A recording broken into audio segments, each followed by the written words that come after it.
Orang Jawa sebenarnya artinya adalah orang yang telah sadar atau tercerahkan. Karenanya, Pulau Jawa sangat kental dengan ajaran manunggaling kawula Gusti atau ma'rifat dan sangkan paraning dumadi. Sebab, orang yang sudah Jawa berarti ia sudah sadar siapa Tuhannya dan sudah tahu dari mana ia berasal plus kemana ia akan pergi setelah meninggal nantinya. Inilah yang dimaksud dengan tercerahkan atau enlighten. Uniknya, ajaran kesadaran Jawa ini diimplementasikan dalam beragam seni budaya. Salah satunya adalah melalui tembang atau lagu. Di Jawa ada tembang mocopat yang terdiri dari beberapa bagian yang kesemuanya ternyata menceritakan tentang fase kehidupan manusia mulai dari tiada, hidup, lalu menjadi tiada kembali. Dan tentu saja tembang ini sangat kental dengan ajaran kesadaran spiritual ala Jawa atau manunggaling kawula Gusti. Apa saja yang diajarkan dalam tembang mocopat ini? Yang pertama, mijil yang menceritakan kelahiran manusia. Di sini manusia lahir masih dalam keadaan suci, nol, dan belum memiliki angan-angan atau sifat apapun. Sifat manusia terbentuk oleh didikan orang tua dan lingkungannya ketika bayi tumbuh dewasa. 2. Sinom yang menceritakan masa remaja manusia, di mana di sini manusia sudah mengalami perkembangan akal. Namun emosinya masih labil dan dia masih suka mengklaim segala sesuatu sebagai miliknya. Di tahap ini manusia dianjurkan untuk banyak menuntut ilmu.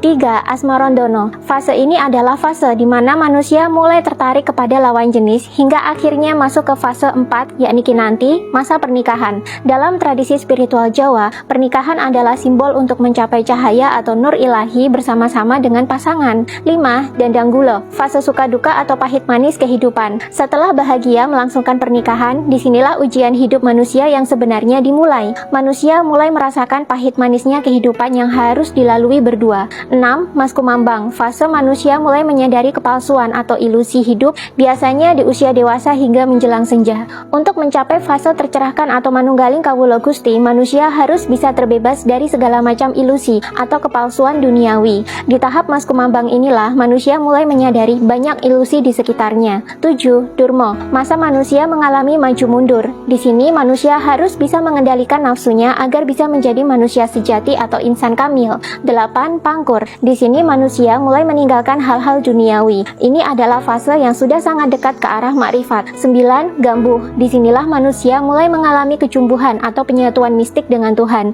Manusia mulai sadar tentang Tuhannya, bahkan bisa melebur dan menyatu dengan Tuhan. Inilah tahap tercerahkan atau manunggaling kawula Gusti yang berusaha dicapai oleh orang-orang Jawa. Setiap fase ada wejangannya sendiri supaya bisa dilalui manusia dengan baik. Wejangan selengkapnya bisa dibaca di buku Cakra Menggilingan ini. Yang mau outfitnya samaan kayak aku juga bisa. Langsung klik keranjang kuning di TikTok sekarang untuk dapatkan outfit dan bukunya.